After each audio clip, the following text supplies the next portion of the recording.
Alors bonjour, c'est toujours un petit peu difficile d'écosser à Atlas en partant, mais de toute façon, c'est moins difficile qu'après le dîner. Alors, OK. Et c'est qui change les boutons? Non, y a-t-il une manette? C'est quelqu'un qui avance tout ça? Alors, OK. Tout d'abord, je vais vous faire une présentation de notre organisation. Le point 1, c'est ça, on va vous présenter sommairement qui on est. Ça va vous permettre de voir l'impact qu'on peut avoir. Par la suite, je vais vous présenter brièvement les pratiques intégrées BIM-PCI. Vous êtes sûrement très au courant de tout ce qui s'appelle le BIM, bien sûr. Et troisièmement, je vais vous présenter notre plan de déploiement du BIM dans les projets où la SQI est impliquée. Expert immobilier. Alors, qu'est-ce qui a permis la création de la SQI? Parce que la SQI a été créée par une fusion de trois organisations, la Société immobilière du Québec, la Corporation d'hébergement du Québec et Infrastructure Québec. Alors, le gouvernement voulait mettre tout ensemble l'expertise au niveau de la gestion de projet et l'expertise au niveau de la gestion immobilière. Alors, nous, qu'est-ce qu'on fait? Nous sommes les gestionnaires des projets et les locataires. On héberge les ministères organismes. Et puis, en fait, cette agglomération-là, c'était pour créer une expertise plus importante et puis de donner une orientation, si vous voulez, de façon très, très homogène face aux entrepreneurs, par exemple, qui demandaient depuis longtemps d'avoir une seule instance. Il y avait eu, avant les deux périodes qui précédaient 2013, ou à peu près les deux périodes de 4 ans, il y a eu le portefeuille a doublé au niveau des investissements du gouvernement du Québec et passé de 4,5 milliards à presque 9 milliards. Alors, nous, qu'est-ce qu'on fait? Je mentionnais tantôt qu'on héberge les ministères organismes. On est propriétaire de plusieurs bâtiments, environ 300 bâtiments au niveau de l'ensemble du Québec. On est propriétaire des palais de justice, on est propriétaire des centres de détention, etc. On n'est pas propriétaire des établissements du réseau de la santé, par contre. Et on a sous gestion, en location, à peu près 1100 édifices. On a un carnet de commandes de près de 6 milliards, 5,7 milliards de projets qui sont sous gestion. On a 78 projets majeurs. Les points que vous voyez sur la carte, c'est les emplacements des projets. On a des projets un petit peu partout au Québec. On est impliqué avec le nouveau centre qui s'appelle NCH à Québec, là, de 2,1 milliards. On est impliqué dans un paquet de projets un petit peu partout dans l'ensemble du Québec. Aussi, on est en association, ça veut dire que c'est le Conseil du Trésor qui nous demande de nous impliquer dans des projets dont nous ne sommes pas gestionnaires. On est impliqué dans le projet, plusieurs projets à Montréal, vous connaissez, Complexe des sciences, le réaménagement de Royal Vic, HEC, on est impliqué aussi au niveau de Turcot, on est impliqué au niveau de la Caisse de dépôt et de placement. Tout ça, ça totalise une implication d'environ 23 milliards de projets. Alors, on a une influence assez importante dans plusieurs projets qui sont au niveau du gouvernement du Québec, que le gouvernement du Québec subventionne ou en partie ou en totalité.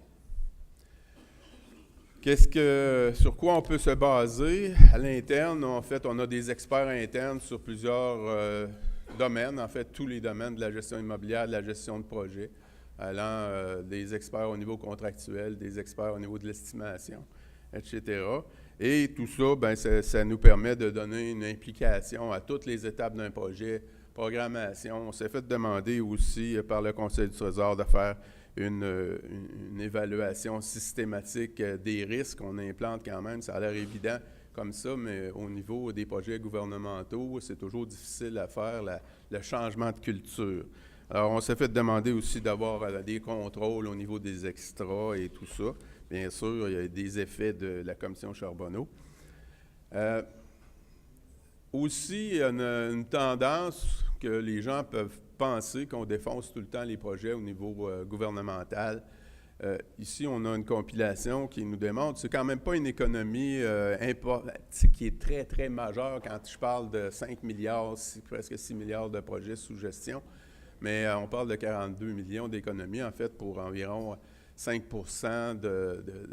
qu'on finit nos projets au niveau, par rapport au budget qui nous est accordé.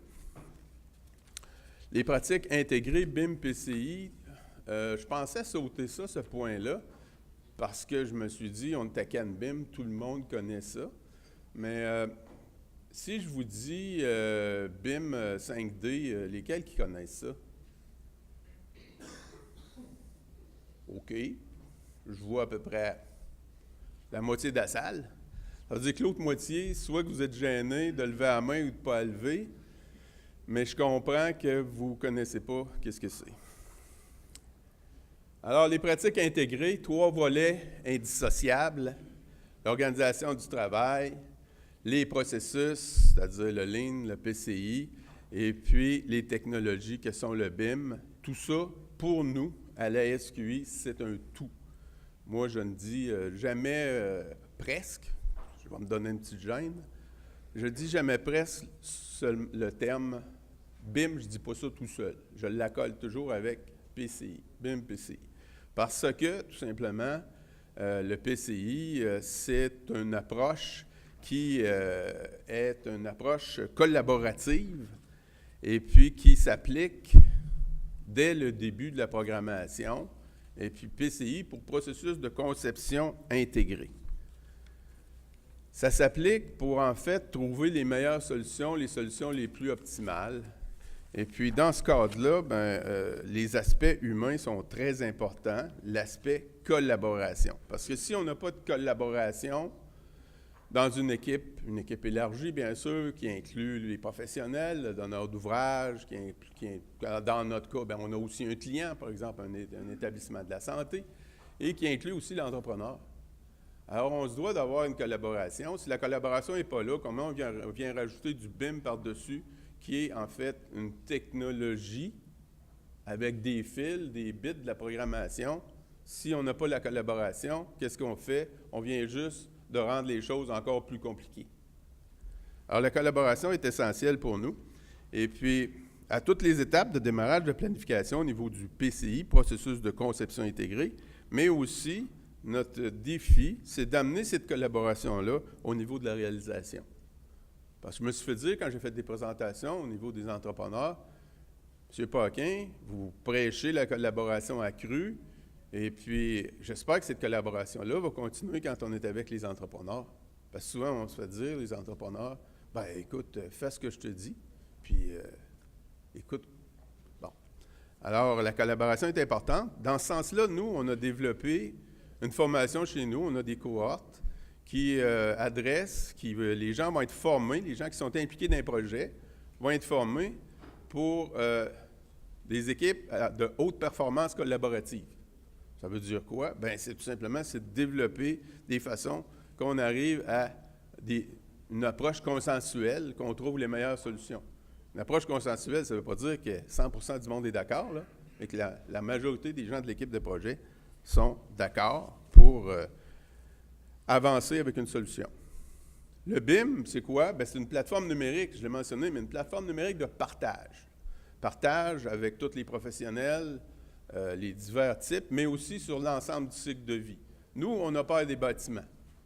Quand on a peur des bâtiments, on a une vision d'un fois plus à long terme, parce qu'il y a des économies qu'on va retrouver au niveau de l'exploitation du bâtiment. Pour l'ensemble du cycle de vie, là, c'est 25 % la construction. Là. Mais on se ramasse, on a 75 % des coûts, parce que nous, on se fait demander par le Conseil du Trésor de regarder nos projets sur l'ensemble du cycle de vie. Pas du projet, mais du bâtiment. Alors pour nous, c'est important, l'introduction du BIM, parce que ça donne une valeur très importante au niveau de l'exploitation. Le BIM, ça peut-être que vous savez qu'est-ce que ça veut dire, les lettres BIM, Building Information Modeling, ou modélisation des données du bâtiment. Moi, j'utilise toujours BIM parce que les gens comprennent plus vite. C'est ce qu'on retrouve rapidement sur Internet. Alors, il y a différents pays qui sont là. Rassurez-vous, Hydro-Québec n'est pas un pays. De 2004, Hydro-Québec ont commencé au niveau du BIM, et puis Hydro-Québec, il n'y a pas de date de fin, là, parce que la date de fin qui est inscrite là-dessus, à tous les pays, là, c'est la date de fin où ils ont obligé les fournisseurs à faire des professionnels, à faire des plans de vie en utilisant le BIM. Alors, je ne passerai pas tout le texte qui est là, mais vous allez avoir le texte de la présentation, ce qui va vous permettre de référer. J'attire votre attention sur la Grande-Bretagne. La Grande-Bretagne, là, ici, on parle de réduction de coûts de 33 % si ma vue est bonne. Et puis, réduction de la durée de 50 %. C'est la durée totale du projet, incluant les approbations. Alors, ça, ce n'est pas des chiffres qui sont des mesures après que le projet est fait, c'est des cibles. C'est des cibles que se sont données, par exemple, la Grande-Bretagne, qui utilise les pratiques intégrées, le Lean, le PCI, le BIM, et puis, c'est des cibles. Quand un pays s'engage avec des cibles de cette envergure-là, publiquement, il s'engage publiquement, ça veut dire qu'il y a quelque chose. Peut-être qu'on ne va pas chercher 33 % de coût, peut-être, mais si on va chercher 10 %, si on va le chercher, c'est déjà fantastique. Alors, depuis avril 2016, la Grande-Bretagne, c'est obligatoire un BIM de niveau 2 dans tous les projets publics. Obligatoire. Niveau 2, ça veut dire que c'est collaboratif. Tout le monde se parle. Et puis, non. OK, allez. Il y a d'autres pays, en fait, j'en rajoute sur le top, il y a d'autres pays qui embarquent là-dedans. Alors, tout ça, cette compilation-là, bien, ça a été fait, ça, avec notre ami Daniel Falk, parce qu'on a fait une collaboration très, très étroite avec l'École de technologie supérieure. Daniel, tu vas me donner une petite cote là-dessus, sur ta publicité. Alors, on a produit un dossier d'opportunité et un dossier d'affaires dans lequel a collaboré l'École de technologie supérieure, la chaire de BIM du GRID ETS. Alors, on a fait ce benchmarking-là, mais aussi, j'ai demandé à Daniel de sortir les économies qui peuvent être faites. On parle de réduction de coûts de 3 à 10 %. On parle de la durée des projets, réduction de 7 à 19. Ça, ce n'est pas des cibles. Ça, c'est des mesures. Ça commence à parler un petit peu plus, là. Parce que je disais, je vais y revenir un petit peu plus tard, nous, on a une démarche très, très structurée qui nous a amenés à l'acceptation, puis à faire notre coming out sur l'utilisation du BIM de façon corporative. Alors, si je poursuis, réduction des reprises en chantier de 50 à 95 %, c'est super important. Productivité accrue de 6 à 28 % productivité. Au Québec, là, l'industrie de la construction, là, arrêtons de nous faire des parts, là, pas juste au Québec, au Canada puis aux États-Unis. Toutes les autres industries, là, ils ont doublé la productivité. L'industrie de la construction, elle a diminué. Il y a quelque chose à faire, là. Ça ne se peut pas qu'on soit tellement plus mauvais que tous les autres secteurs de l'industrie. Ça ne se peut pas. Alors, réduction des conflits d'interface, réduction des demandes d'information. Ça se traduit comment, ça, nous autres, des demandes d'information? Bien, souvent, un paquet de demandes d'information en cours de projet, bien, ça se traduit par des extras. Parce qu'il y a quelqu'un qui ne s'est pas entendu. Parce que quand les choses sont claires, bien, on arrive à la fin, puis on a une job qui a été réalisée en harmonie, en collaboration, mais aussi qu'on ferme la job, puis il n'y a pas de réclamation. Alors, au niveau de l'exploitation, bien, on a vu qu'on prend en compte les préoccupations des utilisateurs, des gens qui vont utiliser pendant 20, 30, 40, 50 ans la bâtisse. Quand on prend leurs préoccupations dès le début, on la cible puis on la traque pendant tout le processus de conception. Bien, à ce moment-là, on est capable d'avoir quelque chose de mieux quand on livre. Ça aussi, c'est tiré de l'étude de l'ETS. Alors, le PCI, il me reste combien de temps, là? C'est le décompte, c'est comme la navette spatiale. Je suis rendu à 10 minutes 15 qui me reste. Bon, alors, les exigences et les expériences et le bilan dans le BIM PCI au niveau de la SQI. Nous, au niveau du PCI, en 2009, on avait commencé en 2009, on avait mis des clauses qui obligeaient à faire, les professionnels à faire du PCI. Mais c'était une clause de 3 lignes, un paragraphe, du style « Avez-vous le goût de faire du PCI? » On a fait à peu près la même chose au niveau du BIM. On a lancé des projets en BIM parce qu'on n'a pas, la prétention d'avoir inventé le pain tranché au niveau du BIM. Ce n'est pas nous qui avons inventé ça. Ça existait avant nous. Mais on a utilisé certaines façons, certains éléments dans certains projets, et puis c'était de façon non structurée. Fait que cette façon non structurée-là, du style « avez-vous le goût d'en faire », ça veut dire que c'est fait un peu n'importe comment, avec la bonne volonté ou la mauvaise volonté de chacun, avec des bénéfices qui sont très faibles, qui sont non mesurables, et puis des résultats très, très variables, alors qu'ils sont énormément loin des résultats dont je vous parlais il y a quelques instants. Alors, tout ça, ça nous a conduit à dire, il faut avoir une démarche structurée. Cette démarche structurée-là, elle a commencé à peu près en 2014, mais de 2014 à l'année dernière, on a quand même fait quelques projets, dont la liste est là. Notre démarche structurée, ça a été de faire comme dans les projets d'infrastructure. Au gouvernement du Québec, dans un projet d'infrastructure majeure, il y a une démarche structurée. Tu fais un dossier d'opportunité, tu fais un dossier d'affaires, puis après ça, on te donne le go de faire le projet. Alors, on a pris la même démarche structurée pour faire adhérer nos hauts dirigeants. Parce que nous, ici, au niveau du BIM, c'est la SQI qui s'engage, c'est pas Guy Paquin qui s'engage, pour assurer une pérennité à ce déploiement corporatif structuré. On a dit on va favoriser, s'assurer d'avoir une adhésion des hautes autorités. Puis d'ailleurs, il y a d'autres organisations, je suis en lien avec eux actuellement, d'autres organisations qui veulent utiliser la même démarche pour que leur autorité embarque. Pour que ce ne soit pas juste celui qui aime ça, toutes vous autres ici dans la salle, qu'on est tous crinqués quand on sort de la rencontre, on dit « Ah mon Dieu, il faut faire du BIM », puis on part dans le BIM, mais il faut que ce soit top niveau, qu'ils disent « Go », pour assurer la pérennité. Alors, c'est ce qu'on a fait. On a commencé à développer un dossier d'opportunité. On a eu l'approbation en mars 2015. Ils nous ont dit « OK, faites un dossier d'affaires ». On a fait un dossier d'affaires, il a été approuvé en mai 2016. Alors, depuis mai 2016, que moi, je me promène sur la route avec l'assentiment des hautes autorités chez nous pour dire la SQI, on fait un déploiement corporatif. On n'a pas fait ça tout seul, parce que si on avait fait tout seul, on aurait été dans le champ. Et puis, quand on veut embarquer des gens dans une aventure, il faut que tout le monde parte en même temps. Alors, on s'est appuyé sur la table multisectorielle du GRID ETS, et puis qui a un comité de pilotage qui regroupe les donneurs d'ouvrages, les professionnels de tout acabit, ingénieurs, architectes, les entrepreneurs spécialisés, on en avait un petit peu moins, mais des ministères, des organismes gouvernementaux, etc., des maisons d'enseignement, cégep, université. Alors, on avait vraiment toute la collectivité qui était avec nous. On faisait des échanges, et puis on a fait aussi certains échanges one-to-one pour avancer dans le déploiement de notre dossier d'opportunité, de notre dossier d'affaires. On a fait des sondages, at large, au niveau de l'industrie, des sondages ciblés.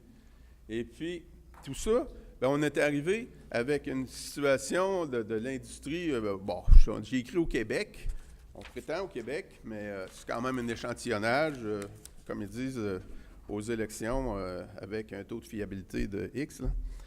Alors, le taux d'adoption au Québec est peu élevé. On a beau penser quoi que ce soit, mais le taux d'adoption du BIM est 38 selon nos évaluations, et du PCI, 33 Alors, dans la salle ici, on est un public éclairé.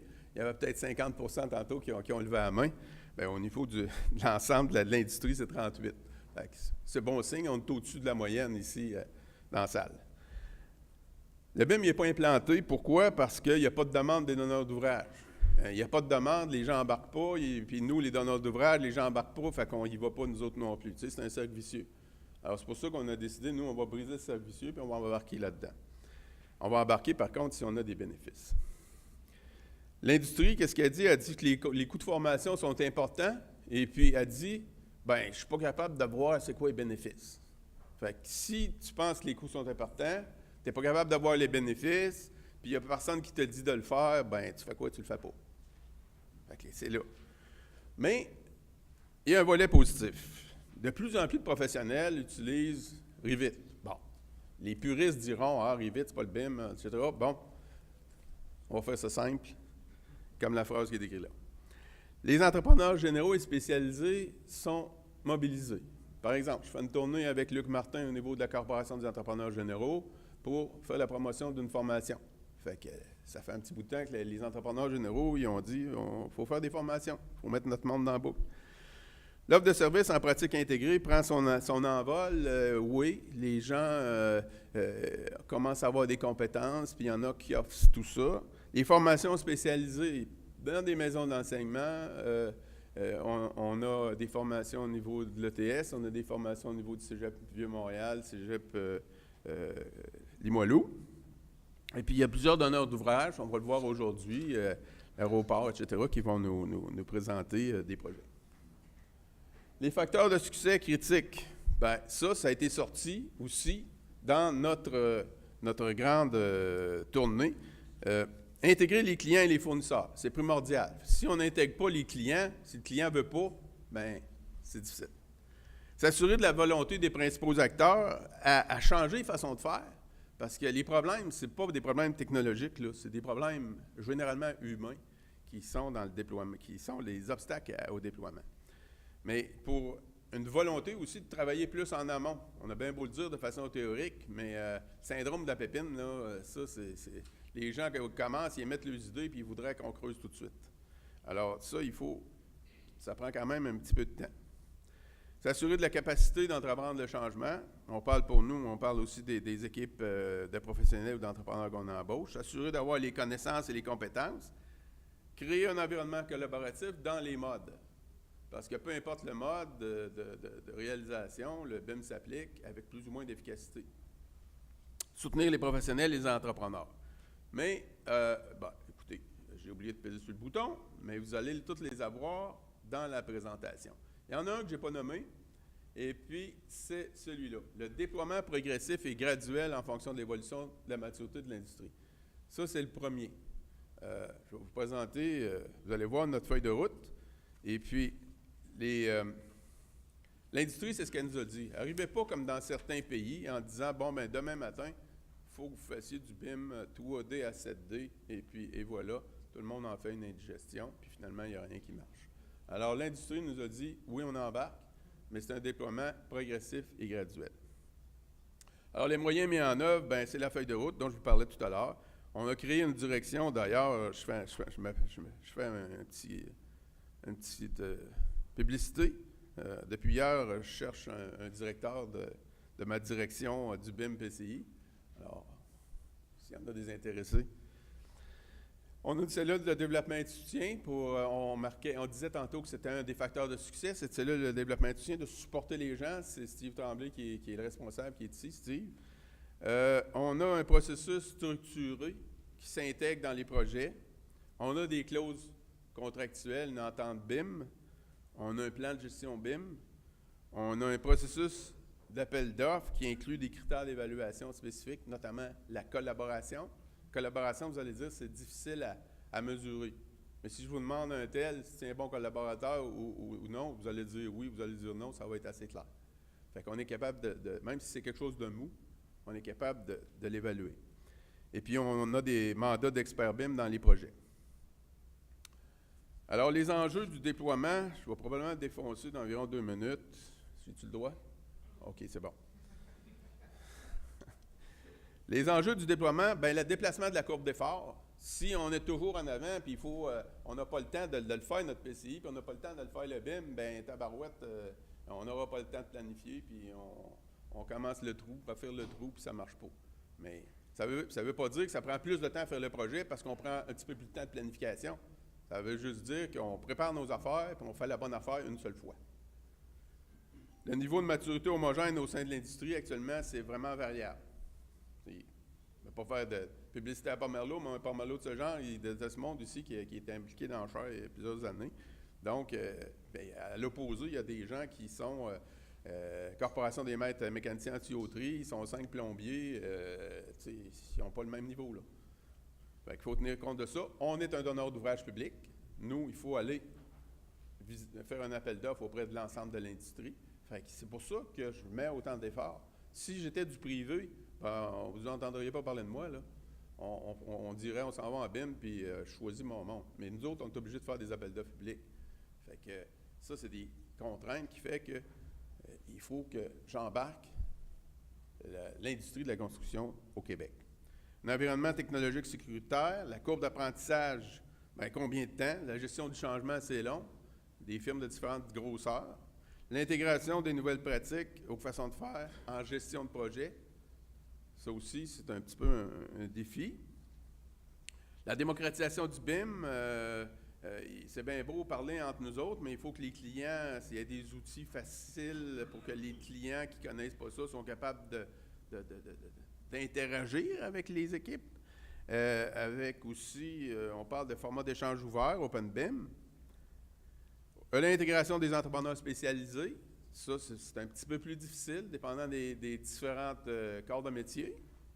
Et puis une culture de collaboration, confiance mutuelle, l'utilisation du BIM, à savoir les professionnels, des fois c'est un peu difficile. Les outils sont pas encore tous maîtrisés, la maturité est variable. Donc, un professionnel dira pas, parfait, tout ce qu'il y a dans ma maquette, c'est beau, vous pouvez utiliser ça. Parce que lui, il est inquiet. Il n'est pas inquiet parce que c'est un peu heureux, il est inquiet parce qu'il maîtrise plus ou moins les outils, puis on va partir en appel d'offres avec ça. Alors, finalement, je l'ai dit tantôt, c'est bien plus des enjeux humains que des enjeux technologiques. Le BIM-PCI, nous, c'est à chacune des étapes. Je l'ai mentionné tantôt, mais c'est aussi quel que soit le mode de réalisation utilisé. Quel que soit le mode, si on a un mode qui est clé en main, ou IPD, c'est un mode où il y a moins de cloisons contractuelles. Quand il y a beaucoup de cloisons contractuelles, le flux de collaboration, le flux de communication est difficile, donc on a moins de bénéfices. Pour nous, on va continuer à faire tous les modes. On est en train de se structurer pour faire des choix de modes, puis aller dans des modes où on était moins habitué, mais on est en train de se structurer, nous, chez nous, la SQI, là-dessus. Mais on va utiliser, dans tous les cas, le BIM-PCI. Avec moins de résultats dans certains cas, plus, parce qu'on va avoir des structures de projet qui sont moins compartimentées, moins en silos contractuels, mais on y va quand même. Alors, à court terme, notre feuille de route, c'est quoi? Feuille de route, c'est la mise en place de l'environnement technologique. Ça, on a fait ça chez nous. Actuellement, depuis septembre 2016, on exige le BIM 3D dans certains projets. Pas tous nos projets, parce que si on s'en va dans tous les projets, on va être noyé. Si on est noyé, ça va mal aller. Donc, c'est la décision qu'on a prise, en collaboration avec l'industrie. C'est de dire, oui, on s'en va sur le BIM exigé dans les documents. Les professionnels qui commencent un appel d'offres, on lance un appel d'offres pour les professionnels, c'est tu fais du BIM. Et dans tous les projets majeurs, tu fais du PCI, de la conception intégrée. Dans tous les projets. Ce n'est pas une option. On n'est plus dans le « as-tu le goût ». C'est dans les documents contractuels. Court terme. La feuille de route sur 5 ans, 2018, programmation des besoins. 2019, le BIM 6D. Développement durable, 6D, ceux qui ne le savaient pas. 2020, BIM 4D, gestion des échéanciers. BIM 5D, gestion des coûts. Et 2021, le BIM 7D, l'exploitation. Alors, c'est un déploiement progressif, adapté en fonction de l'évolution de la maturité de l'industrie. La maturité de l'industrie, pour savoir comment elle évolue, il faut qu'on reste groundé avec vous autres pour être en mesure d'ajuster. C'est inclus au document d'appel d'offres, des guides, je en ai parlé un petit peu tantôt. C'est un visuel de ce qui est inclus au document et qui permet pour la SQI, le PCI, par exemple, et le BIM, c'est ça. On le décrit là-dedans. C'est la recette. S'il y a d'autres recettes ailleurs, pas grave, nous autres, notre recette, c'est celle-là. Mais par contre, on est ouvert à l'évolution. S'il y a des choses qui ne marchent pas, on utilise cette recette-là, mais s'il y a des choses qui ne marchent pas, on va la changer. D'accord? Actuel, développement de l'expertise. On a une expertise de la formation. Tantôt, je n'ai parlé, haute performance collaborative. On a aussi tous les personnels qui sont impliqués dans les projets de la formation sur le BIM en collaboration avec le Cégep Limoilou et le Cégep Vieux-Montréal, les modules 1 et 2 du PEBIM. Au niveau de l'évolution des maquettes, on a fait une démarche de consultation de l'industrie et puis l'élaboration du processus d'évolution des maquettes établi ensemble pour l'entreprise générale. Résultat, consensus pour l'utilisation des maquettes sur la base des usages autorisés. C'est-à-dire, on dit, là, obligatoire à 3D, mais avec des usages autorisés qui sont décrits dans les documents d'appel d'offres. Alors, les professionnels ont accepté cette évolution des maquettes sur la base des usages autorisés. Et aussi, on a convenu qu'il y avait 2 maquettes. Et puis, en fait, la flèche qui est en bas, c'est la ligne du temps, avec, au niveau des appels d'offres, l'usage autorisé, et au niveau de l'exploitation, 2 maquettes. Alors ça, c'est très petit, vous n'êtes pas capable de lire, là, bien sûr, mais c'est notre document qu'on inclut dans nos documents d'appel d'offres, qui est l'évolution de la maquette. En fait, je l'ai mis là pour notre signature. Quand vous verrez quelque chose qui ressemble à ça, bien, dans vos documents d'appel d'offres, c'est ce qui va ressembler.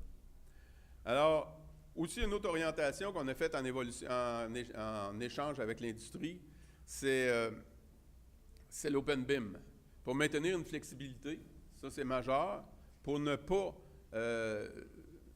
statuer sur l'utilisation d'un logiciel par une entreprise, on a dit non, on va y aller en Open BIM, et puis pour s'assurer qu'il y a certaines informations qu'on contrôle bien et puis qu'on est capable de limiter pour, justement, par exemple, les propriétés intellectuelles.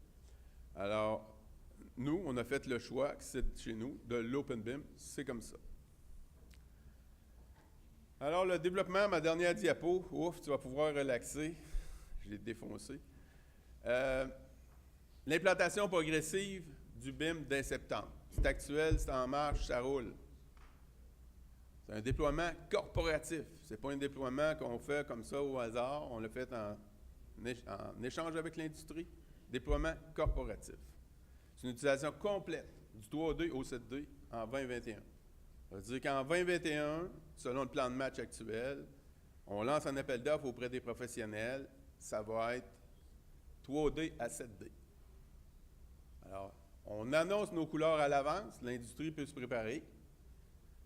En partenariat avec l'industrie, notre déploiement, puis là, on va ajuster quand même en fonction de la maturité. Si on s'aperçoit qu'il n'y a rien que nous autres qui est en avant, puis on regarde dans les miroirs, puis le trailer ne suit pas, bien, on va ralentir un petit peu. Mais si le trailer nous pousse dans le dos, bien, on va aller plus vite. Au bénéfice de l'industrie, de l'État, de l'économie du Québec. Alors là, écoutez, on vient de se mettre au niveau des autres pays, au niveau de la SQI. Alors, on espère rattraper Hydro-Québec. Merci.